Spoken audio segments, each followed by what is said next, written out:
Pour ne rater aucune de nos vidéos, n'oubliez pas de vous abonner et d'activer la cloche.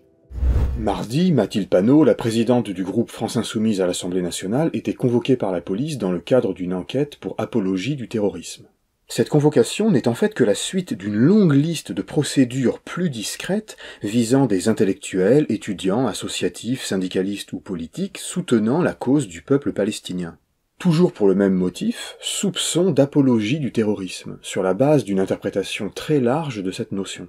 Cet emploi de la notion d'apologie du terrorisme vise-t-elle à brider la liberté d'expression des militants politiques, dans un contexte où le pouvoir a fait le choix d'un soutien à Israël ?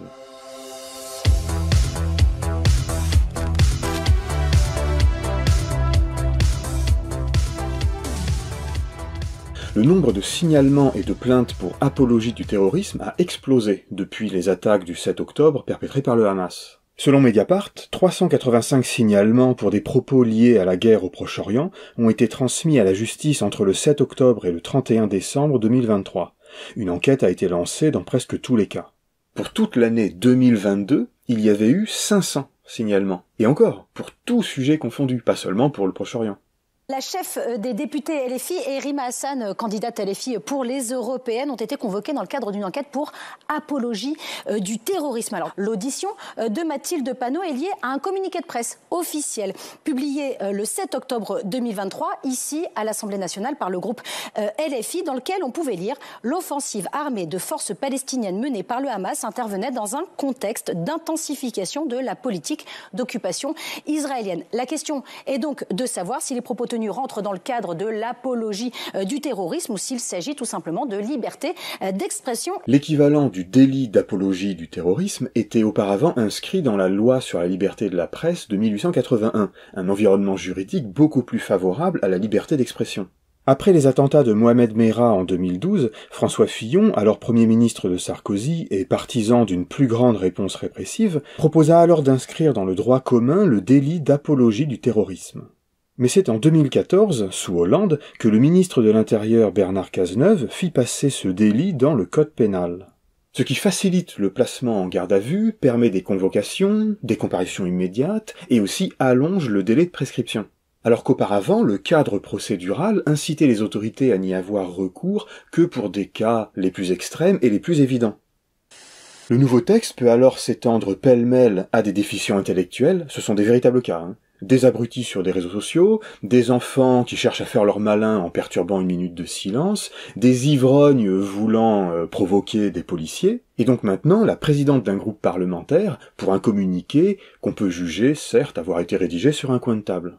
Un délit qui consiste donc à présenter publiquement ou commenter favorablement soit les actes terroristes en général, soit des actes terroristes précis déjà commis. La difficulté vient de ce que l'article 421.2.5 du Code pénal ne dit pas ce qu'est une apologie du terrorisme. Et on ne sait pas non plus très bien ce qu'est la catégorie de terrorisme. Il faut donc interpréter les propos pour savoir s'ils présentent un acte terroriste sous un jour favorable ou s'ils s'en réjouissent. Le juriste Nicolas Hervieux explique qu'on ne pourra jamais faire l'économie, pour ce genre de délit, d'une analyse méticuleuse et donc forcément un peu subjective des propos incriminés. Mais d'un côté, un texte trop précis serait inopérant, notamment pour déceler les manœuvres de contournement. De l'autre, un texte trop vague serait un fourre-tout potentiellement attentatoire à la liberté d'expression. Or, selon le spécialiste, la loi actuelle penche plutôt vers ce second pôle. Les épisodes qu'on observe aujourd'hui démontrent qu'il existe une carence dans le droit français. Il manque des garanties pour empêcher les instrumentalisations des poursuites et des plaintes pénales pour apologie du terrorisme dans le débat politique. Les autorités judiciaires disposent donc d'une arme surpuissante, par son flou conceptuel, pour venir embêter des militants dont les opinions peuvent certes heurter, choquer ou inquiéter l'État ou une fraction de la population, pour reprendre une formule de la Cour européenne des droits de l'homme, mais dont la critique devrait relever du seul débat politique. La Cour européenne a une position extrêmement claire, extrêmement nette, depuis 1972, avec une formule qu'elle reprend partout. Et elle dit que la liberté d'expression n'est pas faite seulement pour les idées et les informations qui sont inoffensives ou même accueillies avec ferveur, mais aussi pour ces idées, ces informations qui heurtent, choquent et inquiète une partie de la population. Ainsi dit la Cour européenne. Il y a donc un débat de juristes sur la bonne balance à trouver entre la nécessité de punir des soutiens à des meurtriers et de potentielles dérives vers une police de la pensée. La question est ici de savoir si, actuellement, ces dérives sont accidentelles et incohérentes, ou bien si elles vont dans une certaine direction, selon une certaine orientation politique. Parce qu'on pourrait dire, mais attendez, c'est le cours normal de la justice qui traite les plaintes qu'elle a reçues, un peu mécaniquement. Eh bien, le garde des Sceaux a d'abord rappelé que les convocations judiciaires des deux représentantes de la France insoumise ne sont pas à l'initiative de l'État, mais font suite aux plaintes déposées par l'organisation juive européenne. Sauf que l'exécutif est intervenu pour indiquer un certain traitement. S'il n'y avait pas eu la circulaire de Dupond-Moretti du 10 octobre, qui donne instruction au procureur de la République, et c'est là qu'il y a une mauvaise foi de la part de la majorité, de dire que c'est comme ça, c'est la justice. Non. On oublie de vous dire qu'il y a d'abord les poursuites. Qui engage les poursuites? Le ministère public. Le ministère public dépend de qui?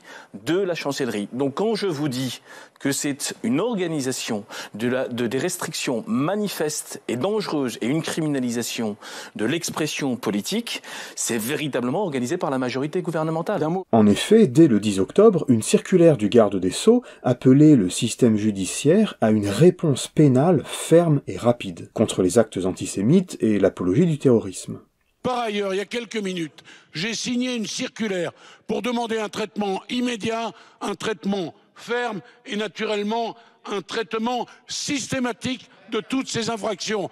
Or, celle-ci était notamment définie comme le fait de présenter les attaques du 7 octobre comme une légitime résistance à Israël. Le problème, c'est que ça risque de rendre difficile toute analyse politique et peut-être même scientifique de l'événement en raison de sa nature multidimensionnelle.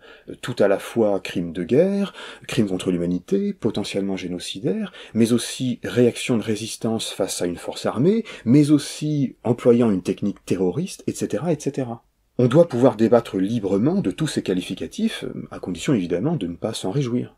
Manuel Bompard y voit une intrusion dans le débat public de la part du ministre, qui va bien plus loin que la simple attitude proactive face au risque de recrudescence des actes antisémites. Monsieur Dupond-Moretti est signataire d'une circulaire en date du 10 octobre. Si vous la lisez en entier, il est indiqué qu'il invite à multiplier les actions des procureurs pour apologie du terrorisme. À tel point que le président de la Commission nationale des droits de l'homme a écrit un courrier à monsieur Dupond-Moretti ce week-end. Dans ce courrier, le président de la Commission nationale des droits de l'homme dit « Monsieur Dupond-Moretti, il faut que vous preniez une autre circulaire parce que clairement votre circulaire du 10 octobre, elle produit aujourd'hui des entraves à la liberté d'expression. » Oui, c'est le gouvernement qui décide de privilégier l'ouverture des vannes de la répression judiciaire. Il aurait très bien pu dire « Soyez particulièrement vigilants sur les plaintes fantaisistes et sans grand fondement ».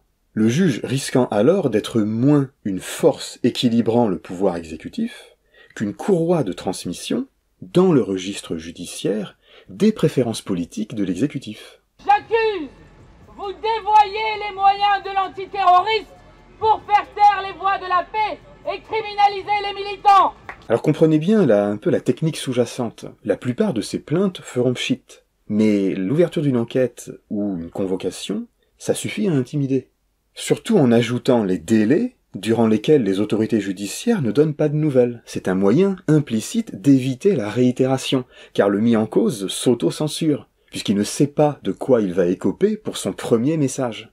Ajoutez à ça, souvenez-vous, le télégramme lunaire envoyé par Gérald Darmanin au préfet demandant en gros l'interdiction préventive des manifestations pro-palestiniennes, et ajoutez encore la ministre de l'Enseignement supérieur Sylvie Retailleau qui encourage les présidents d'université à maintenir l'ordre contre la mobilisation grandissante et à signaler les propos d'étudiants pouvant relever de l'apologie du terrorisme. Bref, entre interdiction pure et simple et encouragement à faire preuve de fermeté, le gouvernement est en train d'étouffer au maximum tous les espaces où se développe une réflexion qui refuse de faire des 30 000 morts de Gaza une simple réponse légitime aux attaques du 7 octobre. Pour le dire dans les termes de Bertrand Badi, ce qui se dessine, c'est un État qui fait en sorte que sa société, dans son bouillonnement réflexif, ne puisse pas venir contester sa ligne diplomatique et géopolitique, qui est celle d'un soutien inconditionnel, plus ou moins explicite, à Israël. À la semaine prochaine.